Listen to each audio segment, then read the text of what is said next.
So this is on the third gen 4Runners. The earlier 4Runners had this center console here, which didn't have any cup holders.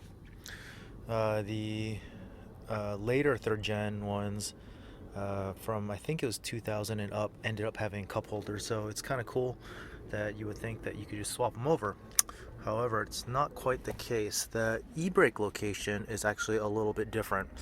So on the chassis it's the same, but the bracket is different here. So if you look over here, this is on my 97 4Runner. The e-brake is more centered, but if you go over to the later generation, which had the cup holders, the e-brake is actually shifted to the right. So what you're probably gonna have to do is also remove the e-brake bracket and the e-brake and shift it over to the truck that you want to have the center console, or I guess you could really just jerk it over and bend it, but I don't really want to do that. So yep, I'll show you guys pictures and video after.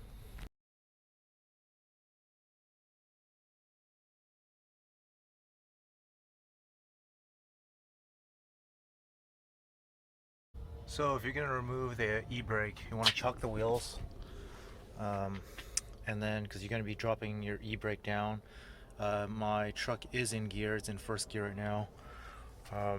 But all you have to do is loosen these two right here so the cable can come loose, undo the 1, 2, 3, 4 12mm bolts, and the whole thing should come up, and I'll get that loosened up right now.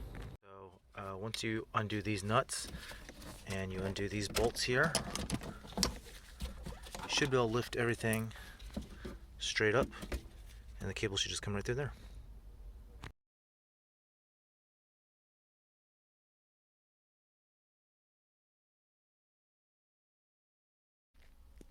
So there's also this rear bracket here. It looks like it's the same in both the early third gen 4Runners and the later ones, but the center console is not sitting on top of it. So I'm going to try swapping these two and see if it's better.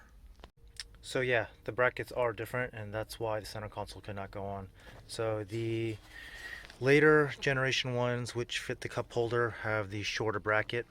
I'm sure if you wanted to get creative, you could probably just cut it up and it would work just fine too. But it just looks like it's shorter in general. So if you look at the mounting points, like right there, this just has to be slid back. But I guess in a pinch, you could also just cut it and re-drill a couple new holes. But since I have both of these trucks here, this is what I'm gonna do. So that was it. In order to switch the latter generation cup holder center console into a 4Runner, if you don't want to do any drilling or whatnot, you need to get the bracket from the later generation one. This is the original one from this 97, and you need to swap the e-brake handle, since the bracket is shifted over a little bit, and everything else just seems to be bolted up. So yeah, I now have a later generation cup holder center console,